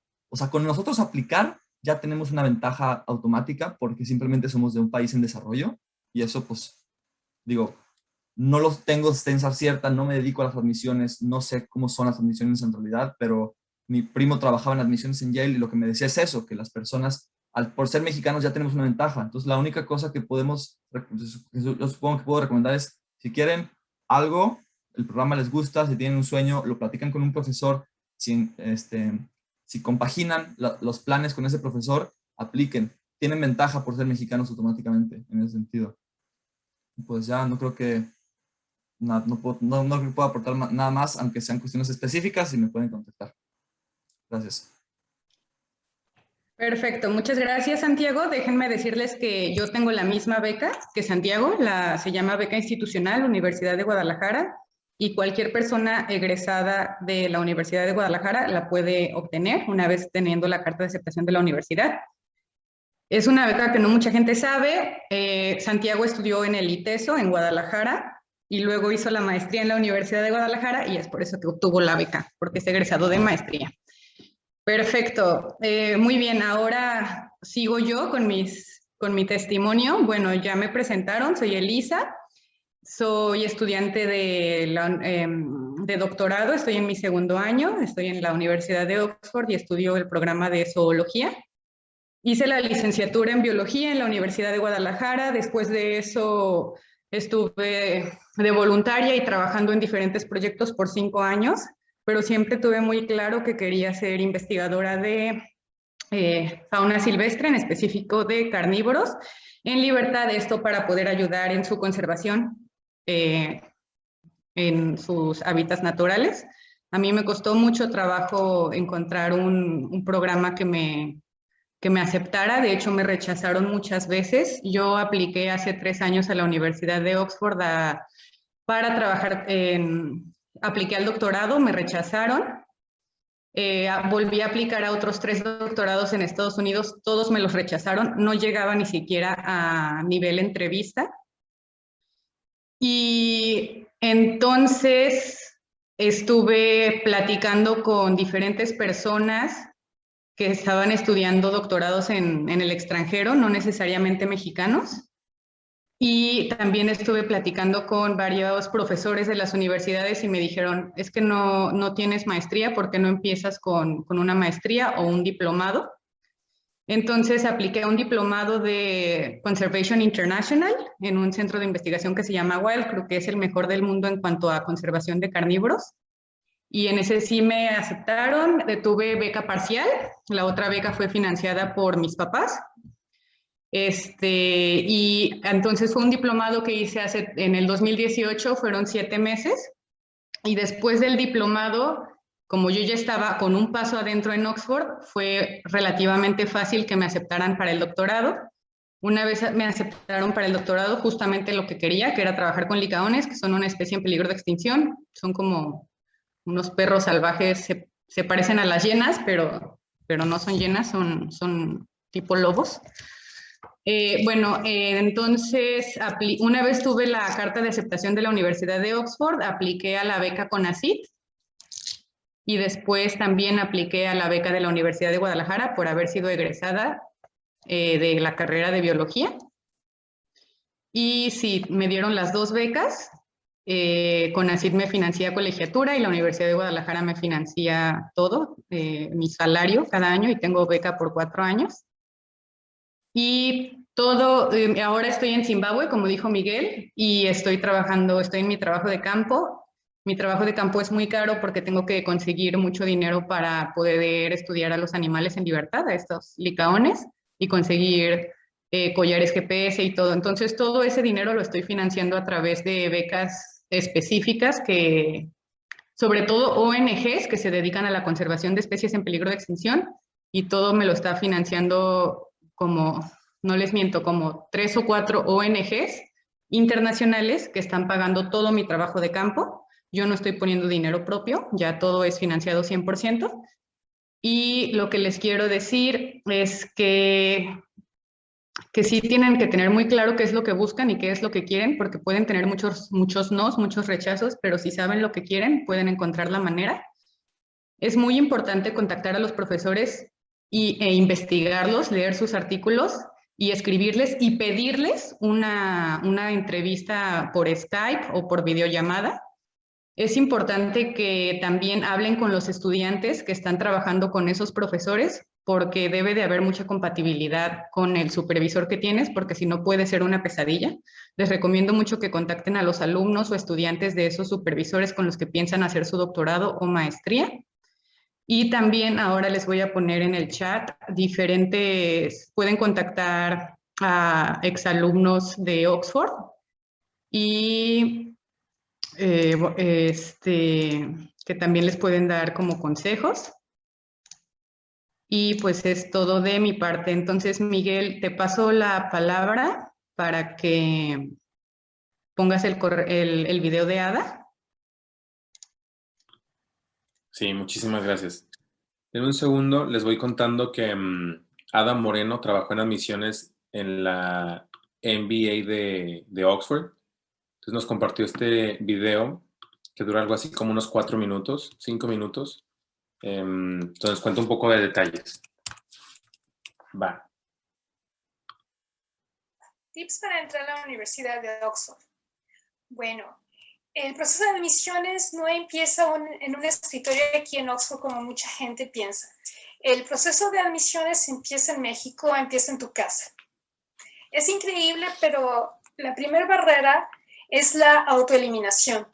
Hay muchísima gente muy brillante que no aplica a las grandes universidades porque piensa que no va a obtener un lugar.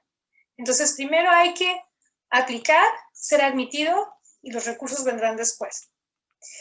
Claro, entre más tiempo pases, inviertas en una aplicación de calidad, más es factible que seas admitido. Estos tips son basados en mi experiencia como encargada administrativa de admisiones de las maestrías en la Saïd Business School, en la Escuela de Negocios de la Universidad de Oxford. Son generales, pero son básicos. En primer lugar está el GMAT. Las grandes universidades son evaluadas, una de las cosas en las que las evalúan es en el promedio de GMAT de sus egresados. Entonces, entre más alto sea en tu aplicación, mejor. Estamos hablando de 700 o más. Hay que comprarse todos los libros, tomar cursos de GMAT para tener los tips, para tener un score alto, y esto va a abrir las puertas de las grandes universidades. En segundo lugar, en la aplicación sería, y para la entrevista también, sería tu ensayo. En el ensayo es sumamente importante que venga tu sueño, tu motivación, lo que es importante para ti. Tiene que demostrar un conocimiento profundo del programa que quieres estudiar y cómo lo vas a aplicar en tu vida profesional, en tu vida personal. Aquí ellos lo que quieren ver es tus capacidades de liderazgo, de visión, de cómo vas a atraer lo que aprendas en el programa a la clase y a tu vida profesional posterior. Ahí pueden ver qué probabilidades tiene la persona de terminar los estudios y terminarlos exitosamente. ¿Cómo quieres demostrar aquí cómo vas a utilizar esos conocimientos para beneficiar a tu comunidad y a tu país? Esto es particularmente relevante cuando vas a aplicar para una beca. En tercer lugar es cómo vas a ayudar tú a la universidad. ¿Qué es lo que vas a traer tú a la universidad? Aquí es importante demostrar las actividades no solo extracurriculares como voluntariado, que son sumamente importantes, pero sino también qué valor agregado le vas a traer a la universidad.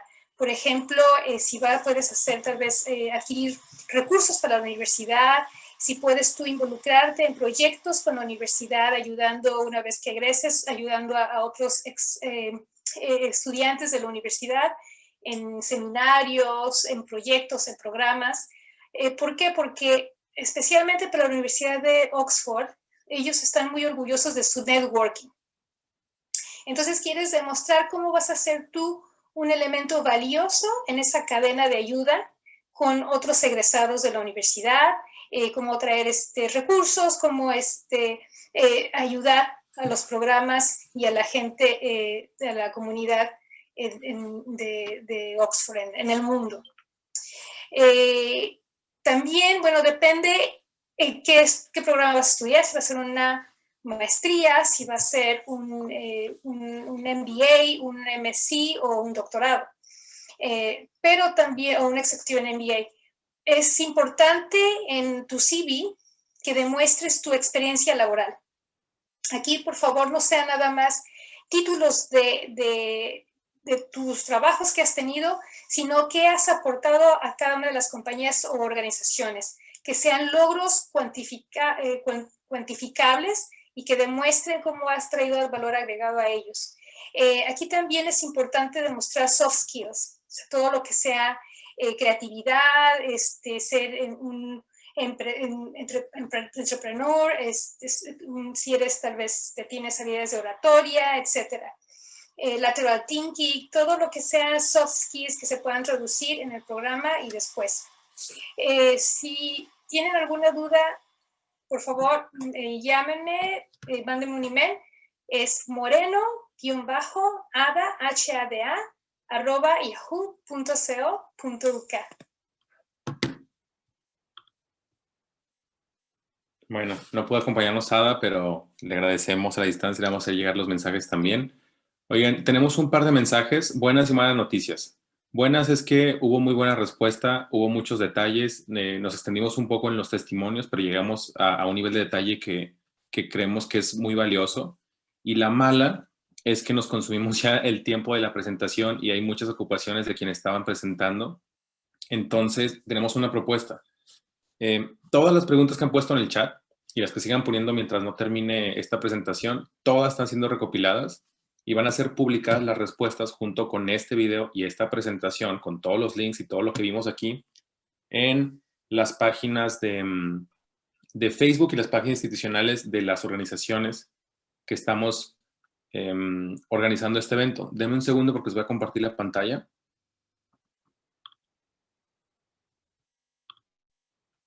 Van a poder encontrar información en la página de Facebook de la Oxford Mexican Society. Estamos construyendo el nuevo sitio, una nueva página, va a ser oxfordmexicansociety.com, pero en la página de Facebook eventualmente van a encontrar el link a la página.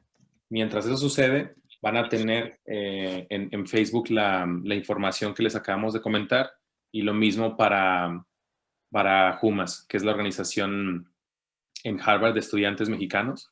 Pueden ver a ustedes aquí en la pantalla también el link directo, búsquenlos en Facebook, pueden encontrar la información también.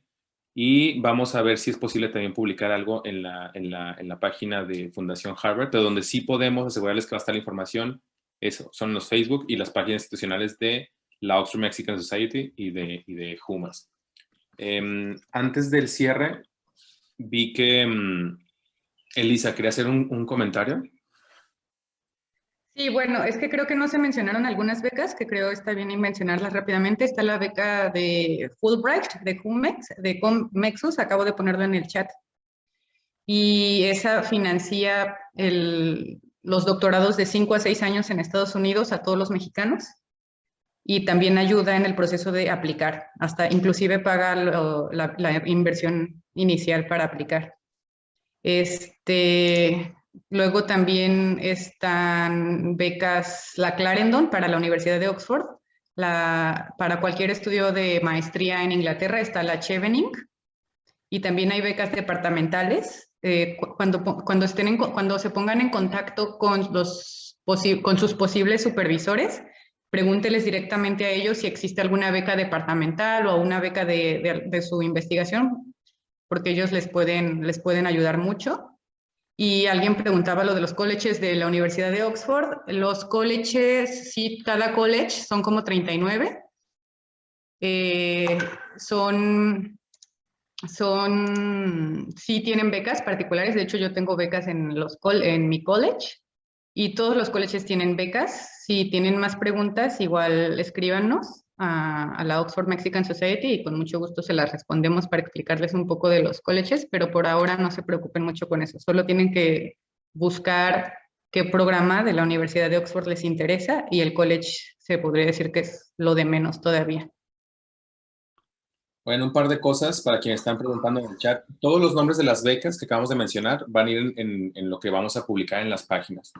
No se estresen por todo lo que pusimos aquí. Sabemos que es mucha información, pero estuvimos recopilando, hablando con gente que los ha utilizado, teníamos muchas experiencias disponibles, que por cierto van a estar también en forma de podcast. Eventualmente los van a poder encontrar en las páginas que ya les dijimos. Entonces, esto es más o menos lo que va a suceder. A todos los que se registraron y a todos los que estuvieron en esta sesión, les va a llegar un correo con los documentos que ya mencionamos y van a poder encontrarlos de todas maneras ustedes y quienes no estaban registrados en las páginas de Facebook y las páginas institucionales. Eso incluye la presentación, las becas y este video. Entonces este video lo pueden reproducir varias veces, así como les decían en algunas de las presentaciones para que escuchen con calma no solamente el nombre de la beca, sino lo que les estaban recomendando en ese momento. Entonces lo van a tener disponible para que lo puedan utilizar de esa manera. Y una aclaración rapidísima. Les estaba hablando a Elisa sobre los colleges en Oxford. Nada más para no dar por hecho que sabemos todos de qué se trata. Son como las casas en Harry Potter. Son una especie de división dentro de la universidad que va más allá de las, digamos, unidades académicas. Entonces, tú te inscribes, en mi caso, lo voy a poner como ejemplo, pertenezco a la maestría en políticas públicas de la Escuela de Gobierno. Entonces, la Escuela de Gobierno tiene un doctorado, tiene una maestría. Yo estoy en la maestría.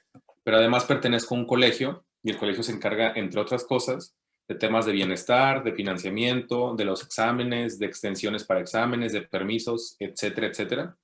Entonces, ustedes pueden mandar correos a la hora de postularse tanto al programa académico como a la unidad académica. Recuerden que es mandarlo a la maestría o mandarlo, en este caso, a la Escuela de Gobierno, y pueden preguntarle también al colegio, donde van a ser aceptados. Ustedes pueden hacer una propuesta, pero al final la universidad les encuentra un lugar dependiendo de su tema de investigación, de su background, etc. Entonces, hay financiamientos por todos lados y como les decía José Ramón Enríquez hace unos momentos también, es el caso en Oxford, la mayoría, no todos, la mayoría de los estudiantes que son aceptados en los doctorados tienen al menos una forma de financiamiento. Entonces, estos espacios académicos están considerando al momento de aceptar que van también a asignar recursos. Entonces, de alguna manera van a tener absolutamente todo, o sea, el acceso a todo lo académico con lo que conlleva y también a oportunidades de financiamiento.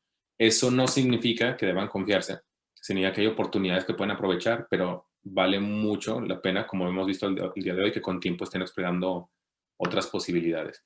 Entonces, ese par de aclaraciones. Las preguntas que han estado poniendo todavía ahorita van a ser todas recopiladas y van a ser respondidas. No podemos quitarle más tiempo a la gente que estuvo aquí. Nos extendimos, pero es una muy buena señal de compromiso de este lado y también de ustedes. Muchas gracias por quedarse acá hasta el final. Y lo último, agradecerle, bueno, a Claudia Torres, que estuvo desde el principio también en la presentación conmigo. Muchísimas gracias. Agradecerle a la Harvard University Mexican Association of Students, que están aquí representados por José Ramón Enríquez y Montserrat Trujillo como co-chairs de la organización. Ambos están al frente de la organización y que además estuvieron compartiendo hoy sus testimonios. Es un nivel de compromiso que les agradecemos como mexicanos y como ciudadanos. Vale muchísimo este ejercicio. Patricia Villarreal, ya les hemos dicho que es la directora ejecutiva de la Fundación México en Harvard, que además estuvo hablándonos de otras formas de financiamiento y se nota que se estuvo también metiendo a los temas de Oxford y nos estuvo platicando eso también. Muchísimas gracias, Pati.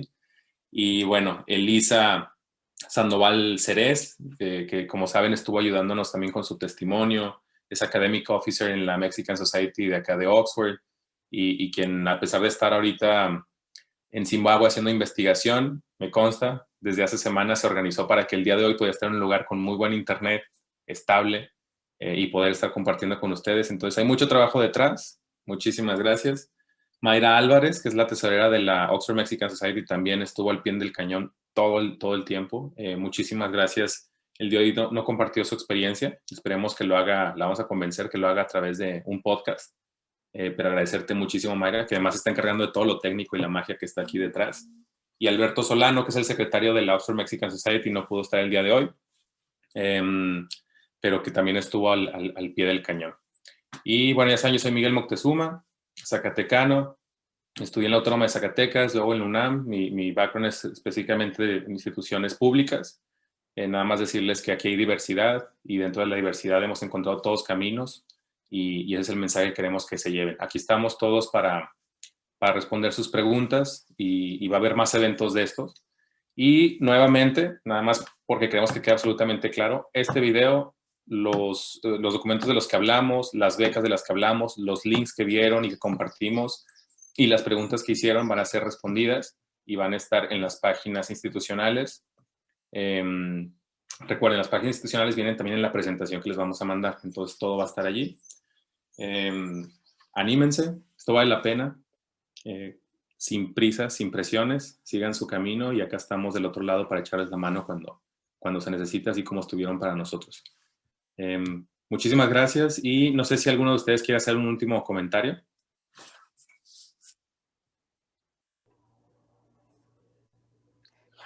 Pues no, nada, igual agradecerles a todos los que estuvieron acá, pues compartiendo sus experiencias, todo. Y pues a la gente que asistió, ¿no? La verdad es que tuvimos 176 personas conectadas, ahorita 124, entonces pues eso habla mucho de, pues, del interés que hay y de la confianza que nos tienen también para hacernos sus preguntas y para como pues atender, ¿no? Entonces, gracias a todos y ya, pues quedamos pendientes de darles las respuestas en los medios que dijiste ya. Gracias. Listo. Cuídense Y mucho. así es, gracias a todos por conectarse. Adiós.